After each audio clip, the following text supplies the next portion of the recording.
So let's begin. We have Professor Maria Marcus from Fordham Law School, and also Eli Rosenbaum, who's the director of the Office of Special Investigations in Washington, D.C., who is widely considered, as he is, in fact, the chief Nazi hunter in the United States. So there's not a lot of competition for that. So Maria, perhaps you should start. I guess what I'd like to begin by saying, sort of impressions of the film as a statement, as both lawyers and thinkers. What is it that we should see that's beyond the obvious? Maria? First of all, I want to say that Thane is remarkable in organizing these things, and when he asks somebody to participate, it is impossible to say no. So I do want to explain my connection with the subject. The perversion of law in Germany is shown step by step in this film. And my connection with the subject is that my father was a justice of the Austrian Constitutional Court, which is like our Supreme Court here. And he participated in a decision at a time when there was an effort to segregate people on the basis of religion in Austria. And in 1931, orders came down to separate Jewish and Christian students in the universities. And that was to be the first step. It was then to continue with segregation in employment and housing. However, the Austrian High Court unanimously refused to permit mandatory segregation of Christian and Jewish university students. It was a dangerous time to render that decision because Nazi sympathizers were violent and they were spread throughout the country. The court could have ducked the case by remanding it to the lower court on a different issue, but they decided to take the responsibility. And I should note that their unanimous decision was not the result of any uniformity in their personal ideologies. They did not agree with each other. However, they were united in their respect for the rule of law. And Austria had a civil code tradition at that time. So they found a statute that became the basis for the nullification of the orders. When the decision was announced, Nazi sympathizers marched down from the courthouse to the university, where they attacked many students. The rector of the university stopped the police from warding off the assailants and preventing them from arresting anybody. However, and of course the newspapers called it a disgrace, the decision, and a perversion of law. But the decision stood, and it held off segregation in Austria for 7 years until Nazi troops invaded the country. In 1938, the troops of Hitler came in, and the so-called Nuremberg laws became laws in Austria. Segregation was established in a matter of months, and that was the first step towards the final solution. My family left the country in 1938. We went first to London and then to America, where my father became a practitioner, a law professor, wrote 2 case books and numerous law review articles.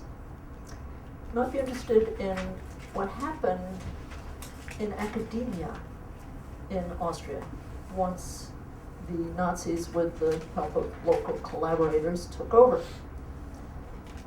In the University of Vienna, 50% of the law school faculty was fired for having the wrong religion or having the wrong opinions.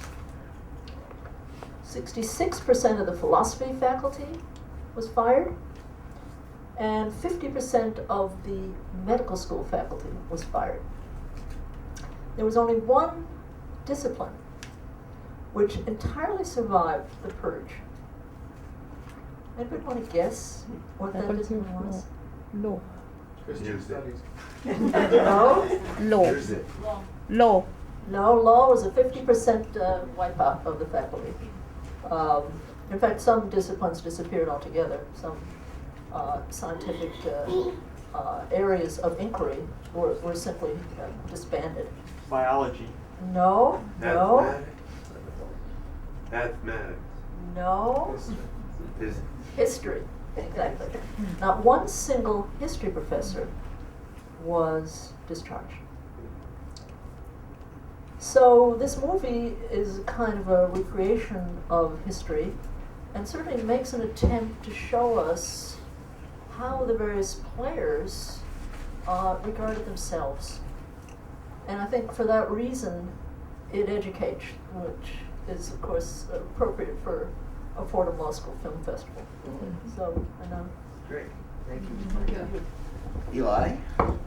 If someone thinks I need to use a microphone, just call it out. Okay. I too want to thank Thane for this wonderful program, and you and Fordham and McCore for the invitation to be here. It may seem surprising that despite the fact that I've worked on Nazi cases now for over 20 years at the Department of Justice, our mission was recently expanded to cover atrocities committed in all conflicts, so we're doing Rwandan cases and Yugoslav cases, etc. But that although I've done these cases for so many years, I've never seen this film. I've seen pieces of it, and I saw part of the television version of it, which I thought was not very good. And so my expectations actually were fairly low this evening, in all candor, and I was overwhelmed by the movie. I thought it was an extraordinarily powerful presentation, brilliant script by Abby Mann, wonderful acting. To me, this is the trial, the histrionic side of the lawyers that would never be allowed in a courtroom. This is the trial at Nuremberg that we ought to have had, both because in the film they tried judges, and the Nazi judges were tried neither at Nuremberg nor by the Germans themselves. It's one of the great travesties of post-war justice that the judges got away. But also because, as presented cinematically, the trial addressed so many themes that needed to be discussed then, that also have relevance to life in the post-Nuremberg world, and I think will resonate in the so-called civilized world for many decades to come. Questions of responsibility, questions of command responsibility, questions of what options exist for a citizen or for a government employee in a totalitarian system, but really when any government is doing things that one morally disapproves of. They don't have to necessarily be as extreme as this. I was particularly interested in the discussion and consideration of the conflict that can exist, and Thane's addressed this brilliantly in his work, between law and morality. I once had the privilege of being asked to speak at the commencement of another law school, and they said I could discuss anything that I wanted. And I thought, okay, I'm finally going to get it off my chest. I'm going to talk about why, as I told these students and their parents, even though they've now spent 3 years studying the great decisions of the greatest jurists in American history, that in fact law can sometimes be immoral, that some judges are not only very bad judges, as you find out when you start to practice, they're not particularly human beings. And I told them the story of a dear friend of ours, Flora Singer, who is a Holocaust survivor, was a hidden child in France. She and many others were saved by a brave, a courageous Catholic priest, Father Bruno Reinders. I was once speaking to her about my doubts about law, and I said, you know, law doesn't come from on high. It's the product of deliberations of imperfect people in legislatures, influenced by all kinds of considerations. And if law was so perfect, why do we change it every single year in the Congress? And we spoke of the lionization, properly so, of Gandhi and of Martin Luther King for civil disobedience, for disobeying the law. And as I went through this with Mrs. Singer, she listened patiently, and then she uttered words that I will never forget. She said, if Father Bruno had obeyed the law, I would be dead. And that had a very strong impact on me, and I was so pleased to see that this film, at its core, addresses the question of when does one follow the law, and when does one have to remove oneself? How many answers it provides, I'm not entirely sure, but I think it did a better job of answering some of those questions than most anything else I've seen. There's a way, I think, for priests, for example, to reconcile. I remember in one situation, for example, a family that was trying to escape from Austria got baptismal certificates, which was necessary in one phase to cross the border. And the priest that gave them, the family said, well, why are you doing this? Giving these certificates, and you know very well that we're not Catholic. And he said, well, I haven't put the dates in. So you put the dates yourself. So I'm just leaving that open for you. So that was a way of his feeling I've fulfilled my duty to my religion. At the same time, I know that I've done the right thing and I've saved lives. So there are many different ways of doing this. What about this idea, though, that the film, and Eli quite correctly points out, deliberately takes us away from what we believed ordinarily we understand to be the Nuremberg trials, the main defendants, and moves it into a whole nother range of responsibility. In fact, if you think about it, for those who've been coming regularly to the film festival, this is a film that's almost a cousin of a very different film, different context, but the film The Accused, which we saw on the third night. And you're going to say, how is that possible? And well, in The Accused, it's really about people who were complicit in the actual crime rate by sort of entreating, encouraging, importuning, enabling the crime. And so in a weird, strange way, this too plays into that impulse that what's being judged here is not the direct crime itself. The crime scene here is one of complicity. It's one of enabling, of making things possible. And so in a way, there is a way to think of this in purely legal terms. And there is a way to look at this in purely moral terms, that the judgment at Nuremberg here is ultimately a moral judgment, because in fact, it is true that this is a different level of simply following orders, right? Which is not unlike the first tier defendants, right? And in a way, this is something we lose sight of. That even the first tier defendants, the actual murder, said, we are merely following orders. And here, you have the judges saying, we're merely carrying out the law. But given the fact that we have one of Washington's leading prosecutors and a distinguished law professor, in a way, we're being asked to ignore the law. I think that's right. Right. I think that's what this film It's is an is important about. thing when you leave here to know that we're being told to ignore the law. That's the message. It's kind of what I told the students. A law professor and a chief prosecutor are extolling this film, but the film really is saying ignore the law, that it doesn't matter what that moral responsibility ultimately supersedes legal duty. Well, legal duty can catch up with it. You remember after My Lai, the Army got a video up in which they did scenes shown to soldiers. This is a scene where someone is given an illegal order. This is one possible reaction to it. okay, yes, sir.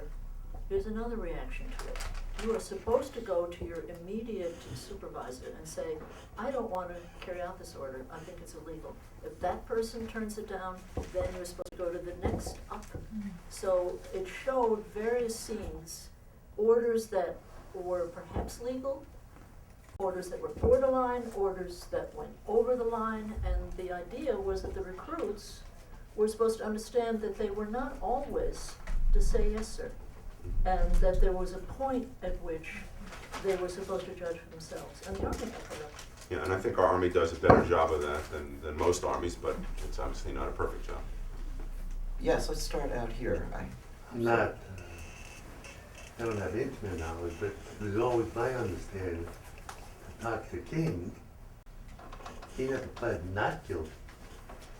He just disobeyed, then subjected himself to it, so as to show everybody that it might be a bad, that you could change. Yes, and ultimately expected that those would be overturned, but he did say, I'm doing this, I'm going to take the consequences, and Right. I expect ultimately that these laws will be overturned, and he was right. Yes. One of the points the film makes at the end is that as the judges are deliberating, is the difference. You're saying, you know, what the film is saying is to disobey the law, but it is asking what should be the capital L law, a nation laws, or a mutually defined international law. And I guess I'd generally like to hear you guys address that, the difference between, because it seems if you want to accept the defense, you have to defend nationalism as an idea. The nationalism somehow matters.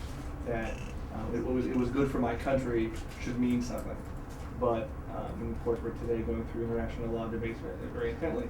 So I guess that's my idea, is that it's international law than the capital L law that supersedes any nation's right to say this is what we want to do in our borders.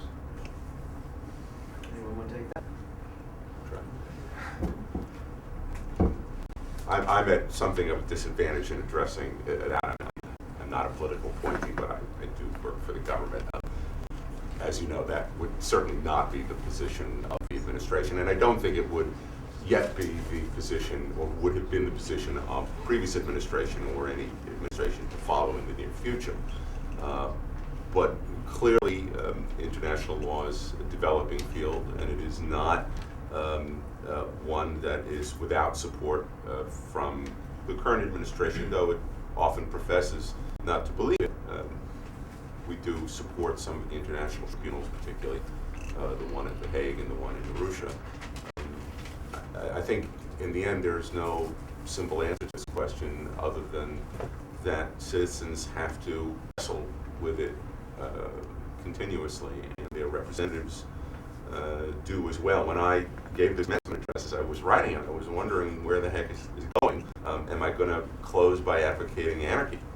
And I wrestled with it for a long time, and what I finally came up with was that, particularly as members of the legal profession, we have to fight hard for humane people to be elected to our legislatures and to our political offices. It's not the most satisfying answer. And those of us who serve in government have to know that there may come a time when one has to resign for principle, that the pension isn't, as was said, the pension isn't always the most important thing. If I can add one story, I had the, not much of this I can tell, I had the privilege of, right after 9/11, escorting a very senior Israeli official, former Supreme Court Justice, to meet with an American official to talk about how we fight the war on terror. And I mean, you heard echoes of that in this film. You know, what do we, survival as what? You know, and now we have to fight communism. And what are we going to do? We were fighting Bolshevism, said the Nazis, and that's why we had to use these measures. The echoes are obvious. And this American official was very interested in learning from this Israeli retired Supreme Court Justice where the Israelis saw the line and how they fight this battle, because they've obviously had to fight it on a daily basis for decades. And he he spoke of the frustrations and the moral dilemmas that they face when, for instance, and they've actually had this happen. He said an arrested terrorist makes it clear that he knows that something's going to happen, but he's not going to provide the details. And requests years ago were made to use stronger interrogation measures, and had to decide on that. And what he finally said was similar to, I think, what I told students. He said, you just have to hope and do everything you can to get the very best, most decent people into law enforcement and into government. And he didn't quite say pray that they do the right thing, but the answers just aren't simple. Just on the international law point, there are a couple of, there are a number of areas that are still churning and very much in conflict. And one of them you probably followed, is it okay for the United States Supreme Court to cite the decisions of other countries and say, okay, not binding on us, but should we not be influenced by the direction that they go in? And the justices who want to do that are severely criticized, even though they're simply citing it as something that is persuasive or interesting rather than something that's binding. Another area where it's come up is the International Criminal Court, which I personally think is a very good idea. But some people in the government say, what about our soldiers? Doesn't that put them in the position of maybe being accused of something and being tried in a court that we can't get at because it's the International Criminal Court? Let's go over, sir. Okay. Last year was the 60th anniversary of the Nuremberg trials, and last November I was invited by Ernie Michel to join him to Berlin for a program, a day to commemorate the Nuremberg trials set up by the Justice Department of Berlin. The program was on television. There was about 700 people in the room, judges, students, and others, and it was in English and in German. And the program had Ernie Michel as a correspondent for the new news agency that was established in 1945 called Dana. Those who know Ernie know he's a Holocaust survivor. And when he went to the microphone, he said, I'm Ernest Michel. I was with Dana. I wrote in the newspaper for over a year and a half during the Nuremberg trials. And my byline was Ernest Michel, Auschwitz, and his number. The room was stunned. And Ernie then went on to tell his story how, as a kid of about 15, 16 years, he was taken into bondage, and he left his parents who said, be a good Jewish boy, the last words that he heard from him, and how he survived, and that then the U.S. government assisted him, the U.S. Army assisted him and got him the job with Dana.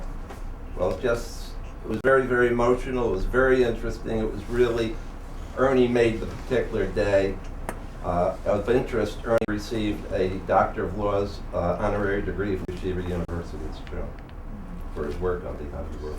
It's a remarkable manner. Question?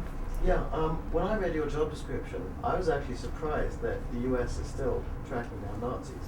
So can you just tell us a little bit about your office? I mean, how many of you are there? When was the latest time you put someone to trial? How many cases are you looking at? You know, how many Nazis are there still out there that you're onto? I'll tell you why I love that question, because first of all, it reminds me of a statement made in the movie. I'm trying to remember who was the AP correspondent who said, I can't give these stories away. Nobody cares in America anymore.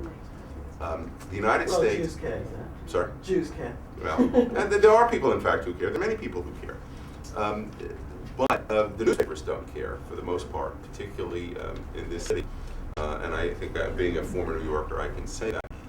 It has, in a job that, as you might imagine, is suffused with frustration.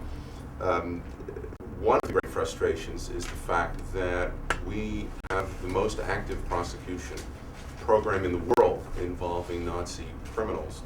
And it is barely reported. The so-called newspaper of record. While being the best newspaper, I think, in the country, nonetheless is adamantly opposed to covering these cases. Why, I don't know. They think that they want the man bites dog, not the dog bites man. So Nazis being bad that's just not news to them. But we try cases all over the country. We have 17 cases in court right now. We won a case 2 weeks ago in San Francisco. Thane and I were discussing it before this program, which was highly unusual. It involved a woman SS guard at Ravensbrück. It made an enormous amount of news out on the West Coast, front page of the LA Times, San Francisco Chronicle, 2 days running. I have to say they were particularly interested in the fact that her husband, the man she married here, was Jewish, and she never told him what she did in the war. But it is, remarkable that these things never get reported here. That's why you don't know. We have a staff of 27 people. We have won 103 cases against Nazi criminals from cabinet level down to trigger puller. We had a trial in Detroit, Michigan a month and a half ago, which again was not reported in this city. I was more interested in reporting, trials of NFL players who killed 2 people. That's the trial of the century. But this man, who was a Ukrainian police officer in Lvov, our evidence was almost literally the smoking gun. We had handwritten reports that he wrote reporting to his superiors on how many bullets he fired that day, how many cartridges he fired that day, killing Jews in so many words. But anyway, we are very, very busy on those cases and on what we call the modern cases. And this past week, we actually reached a historical point in our work that after 27 years, we at last have one more of the modern cases under investigation. I think we have 47 suspects under investigation for more recent crimes and 46 for World War II crimes. But we're very busy. Sorry, that was no, it's good. I want to it's not at all, but I want to reassure Eli that my students hear about the work of the OSI every semester. Yes, sir. Thank you. Every semester, my students hear about the work of the OSI. Got a lot of reported decisions. Yeah, I was wondering, how does evidence... Jared knows this, right? He's right there. He suffered through it. He can confirm this. How did recent evidence surface after, basically 60 years? It's mostly documentary evidence. We rarely have witnesses other than the defendants themselves when we question them. But you just briefly just quickly say that I love this Eli Rosenbaum riff. The riff goes like this. Unlike the film Marathon Man, do the riff. Yes, well, like the film Marathon Man, for those of you who've seen it. I don't do it so much because I keep speaking to students who don't know the film. Here's the riff. But Marathon Man, where in the closing scene the Mengele character makes the mistake of visiting this great city, and he goes to the Diamond District where many survivors were working back in the 70s when the film was made, and he's recognized on the street by one of his victims, and she calls out his name. Two. Okay. And she screams out his name to chase him, and she's joined by a large crowd of other angry New Yorkers, which there never seems to be. Sorry. I'm New Yorker, I can say. But that's great cinema. The reality is never happens that way. No, I wish it would. Nor do people confess, at trial like they did this. But what are the documents for the last 40 years? The documents are in archives all over the world, and contrary to popular belief, they are poorly indexed, if at all. And the largest number of the documents actually were captured by the Soviet forces, and they were behind the Iron Curtain. And until the Soviet Union collapsed in 1971, no Westerners of any kind, investigators, historians, private citizens, were permitted into the East Bloc archives. As soon as this communist rule was dissolved in Eastern and Central Europe, my office got its own staff, principally our historians, and we're the only prosecutorial unit in the country, its own complement of historians. We've got 11 of the best in the world. They put together these, the ultimate cold cases document.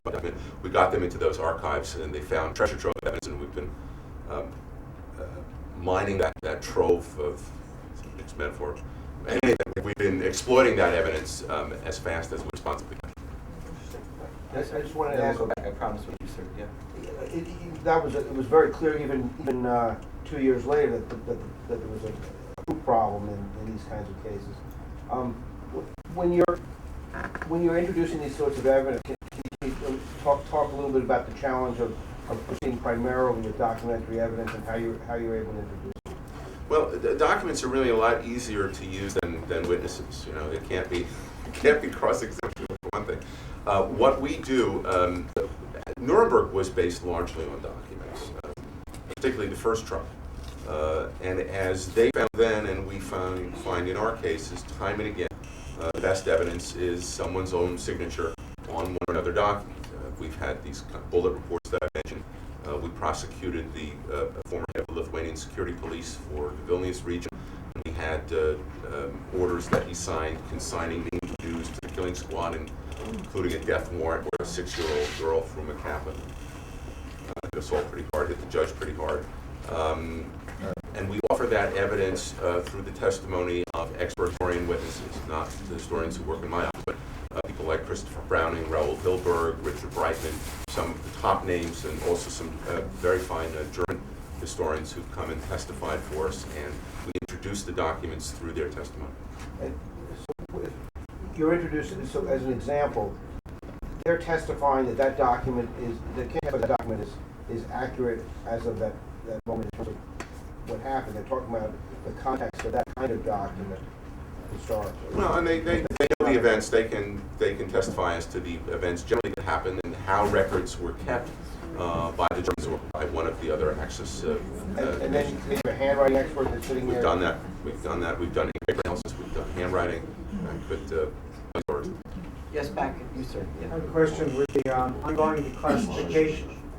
With the ongoing declassification of State Department and Defense Department documents that implicate the United States implicitly in facilitating the escape of some high-level Nazis as well as SS people, how does that interface with your work? Do you have access to those documents, and is there a potential conflict of interest with names that could surface in those documents and you're going after them? Well, I represent the Attorney General on the interagency working group that has been implementing the Nazi War Crimes Disclosure Act of 1998 since 1998. And we have found millions of still classified documents we've gotten declassified and released, and some of those documents, as you said, do indeed implicate U.S. personnel in working with Nazi criminals and in some few instances helping them to evade justice. High-level Nazis, I don't think so. In one of the rare instances in which the New York Times took an interest in these matters recently, you probably saw they ran the story of how the United States knew where Adolf Eichmann was and didn't tell the Israelis. It's baloney. That was just completely wrong, but it is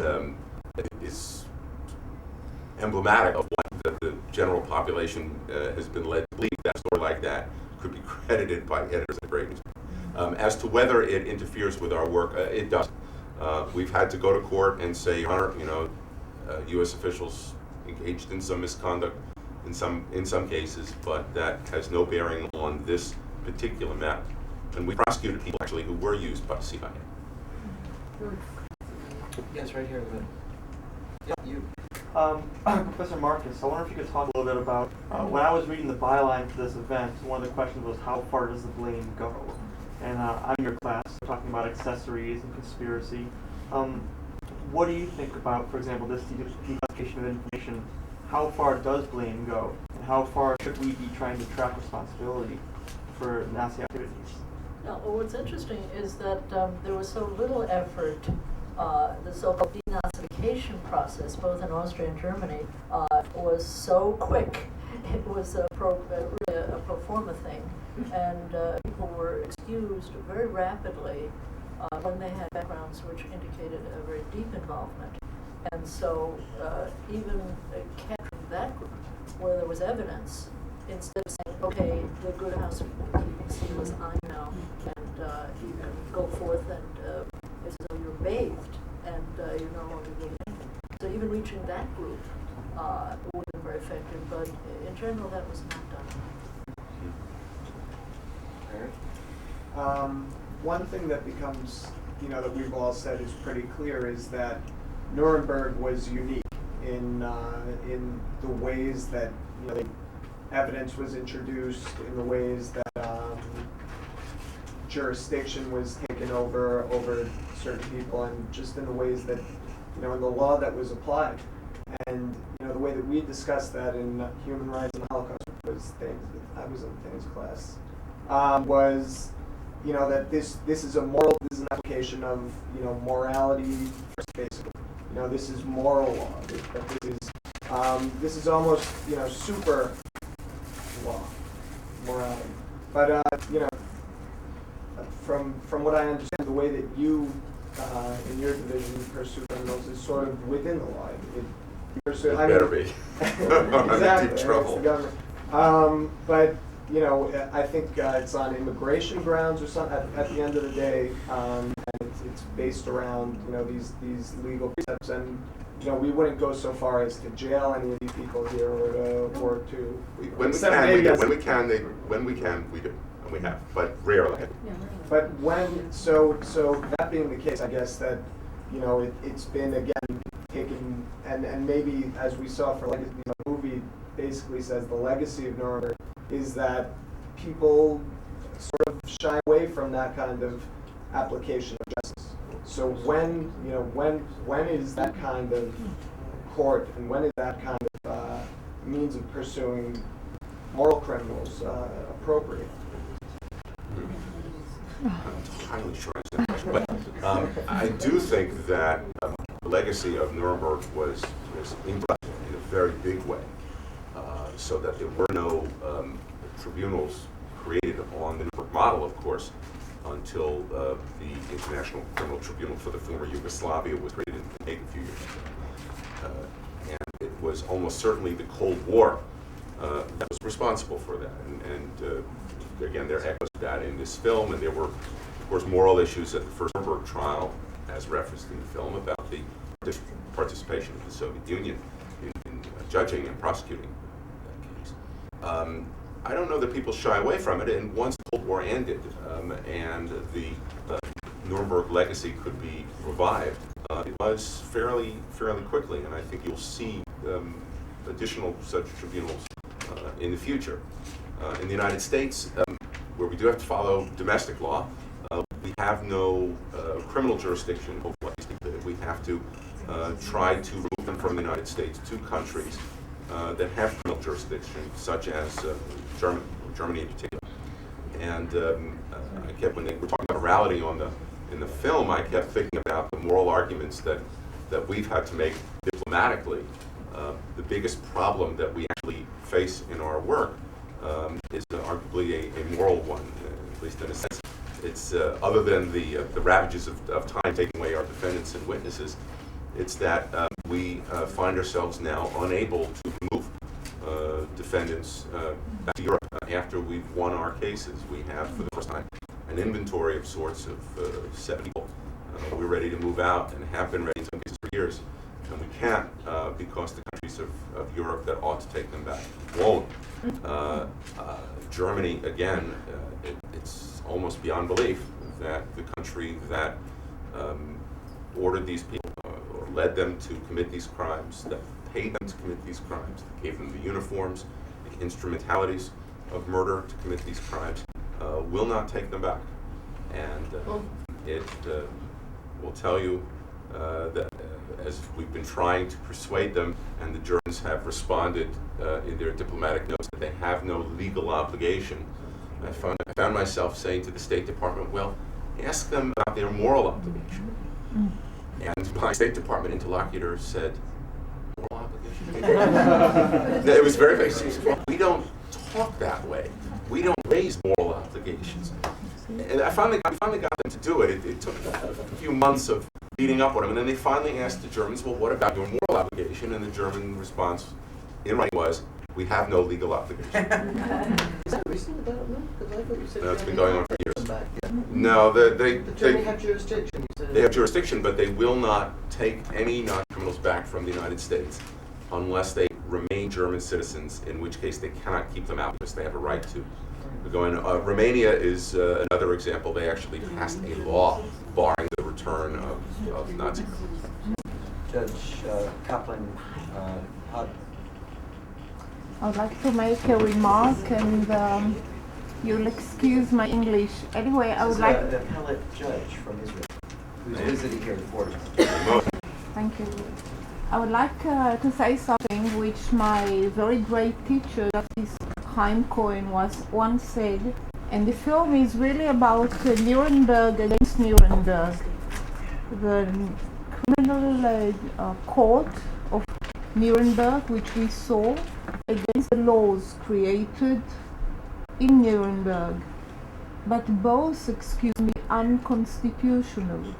The first one, not constitutional, because it's against human law, and if we compare it to natural law, the Weimar Republic was destructed because of obedience to law which was unconstitutional. So the Nuremberg laws should have been annulled according to the big constitution of human morals which we now know around the world. And when we come to the court in Nuremberg, excuse me, it's not constitutional because it had not the, what Kant would have said, the Grundnorm to be created, because it was retroactively ruling, but it was very moral. And that's the one which opposed the other. The Nuremberg laws were completely immoral and should have been annulled. And what we feel so gladly, if I may say this horrible word, of a strudel after such a horrible film, but a very good one, is that justice concurred in and came to glory in what we can achieve as human beings against such atrocities in human life, which we can't really grasp. What we see in the beautiful lessons which we take with Professor Rosenbaum. Thank you very much. I think it was very great here. If I may say so. Sharon? Just one quick question. I think you alluded to, you mentioned this, Professor, you mentioned about the discomfort that people experience sort of confronting stuff like this thereafter. I'm just thinking, what was the, and maybe you know the answer to this, the reception to this when the film first came out, because it wasn't that long after World War II. And yet my impression is that if it depicts any of this discomfort we've discussed, that it wasn't necessarily that well received. I mean, I think it reflects some of this desire to sort of move forward, move beyond, get past it, and get back to where we have to get along. Let me just say that the film actually, I don't know, Maria or Eli, if you have a comment about that, but I can tell you. I actually have the same question. How was it received, and was it successful at the box office? I can tell you, My guess would be no. It was modest in all ways. Spencer Tracy's performance was extolled as just extraordinary. And it did have an all-star cast of future television heroes. Captain Kirk, Colonel Klink. And there's a better one, there's the tougher one. You know what the tougher one was? The conservative judge, what did he wind up playing famously for many years? What? On Bonanza. Bonanza, well done. He was the sheriff, the local sheriff on Bonanza. Brilliant. That was much better than the first question. No, I was thinking about 3 really cool TV stars were in that movie. But the film, in a way, was an oddly political movie, curiously political film, because you know they could have given you a much better Hollywood ending and exonerated the Yannick judge. That would have been a better Hollywood. The more redemptive thing is to have convicted the first 3 and then reduce the sentence. It's much a better Hollywood ending. And Abby Mann chose not to do that. At the end, when you see the rolling credits where they show you the piece about, well, everyone was out of jail, or they never did that. The purpose of that was to say that it took a very high-minded moralistic position, that this is something we should be continuing to do, and that this judgment at Nuremberg was the correct judgment. It is the judgment that's ultimately moral and humane, and we should continue to pursue that, even in spite of this new political anxieties about communism and about fear, because that whole thing at the end was creepy about the Cold War anxieties and about we don't want to piss off the Germans. You know, they're now our allies, and now we're in a whole another world. So I thought it was an oddly courageous ending. Very, very much. If you think of it from that terms, that they could have done it in a better way and gotten more people to support it. If I may say, not only is it courageous because he doesn't get exonerated, but even more courageous is his last lines are the excuse every German gives throughout the film. Don't think I knew about this. I mean, it gives him the most cowardly. It's the cowardly line throughout the movie, Right. and it gives it to him to speak.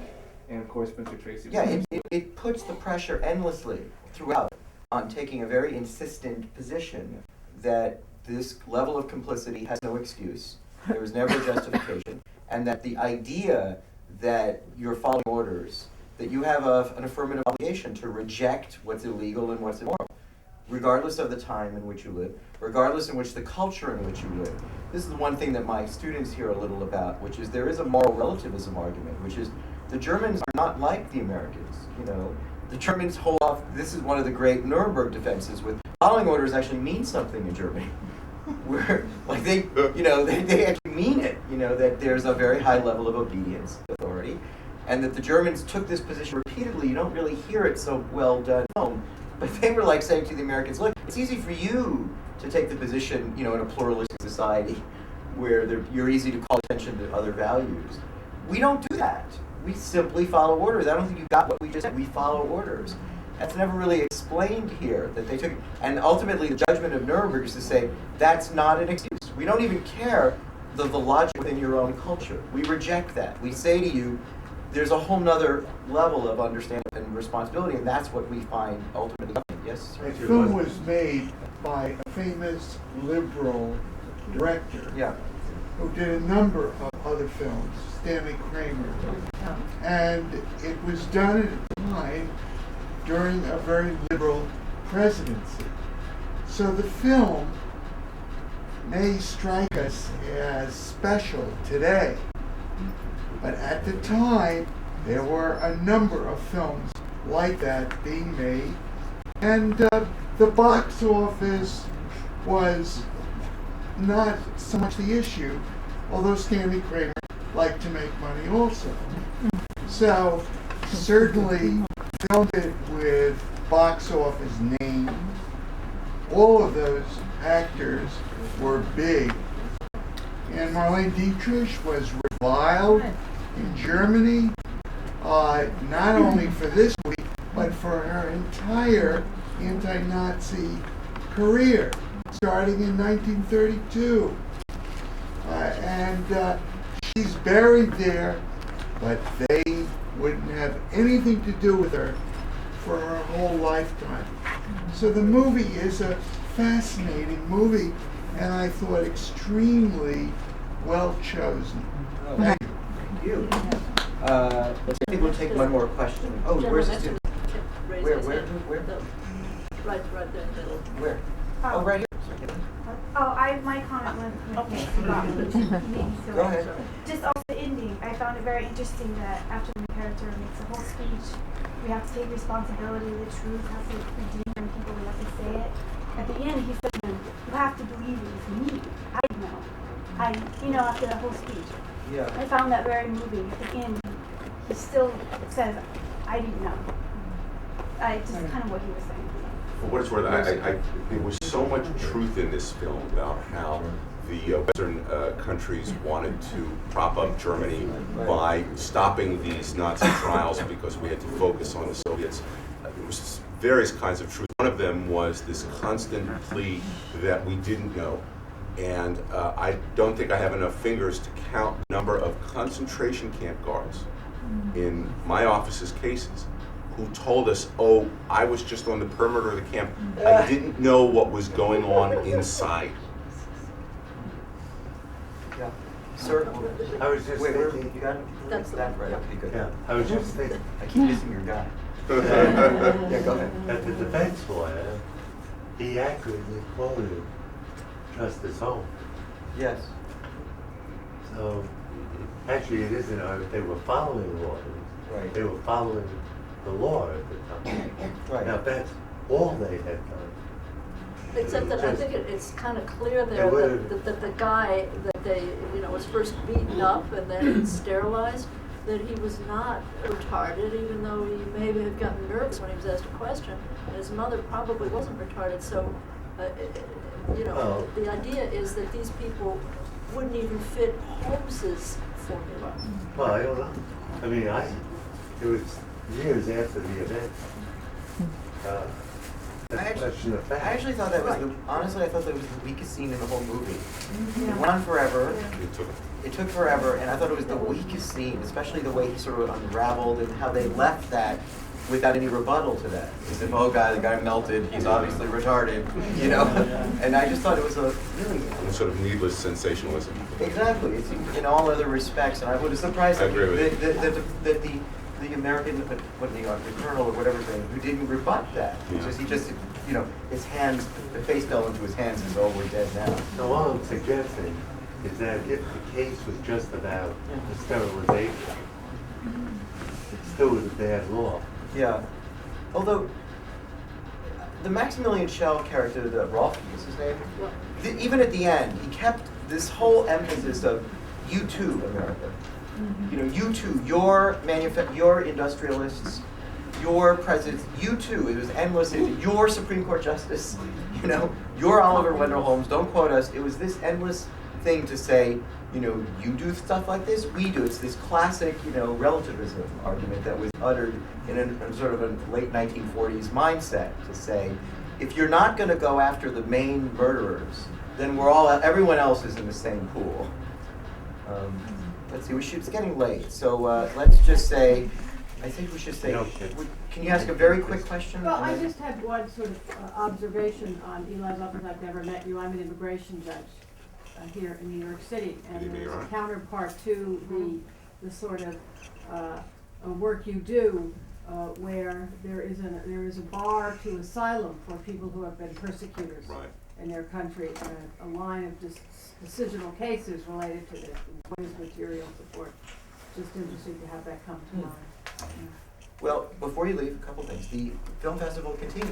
Tomorrow night is our last film, the first annual Fordham Law Film Festival, co-sponsored by McClure and John Jay. Tomorrow night we have In the Bedroom, followed by a conversation with ABC News anchor and chief legal correspondent Chris Cuomo and Daniel Kornstein, a partner in a law firm here in New York City. The conversation continues online with www.fordhamlawandculture.blogspot.com. You can log on www.fordhamlawandculture.blogspot.com and give us some comments, post something. We're going to have conversations about what Maria and Eli said today. And join in on our website. Keep on. We have Scott Turow on December 5th. So come join us for that as well. That'll be at the Time Warner Center. Thank you all very much.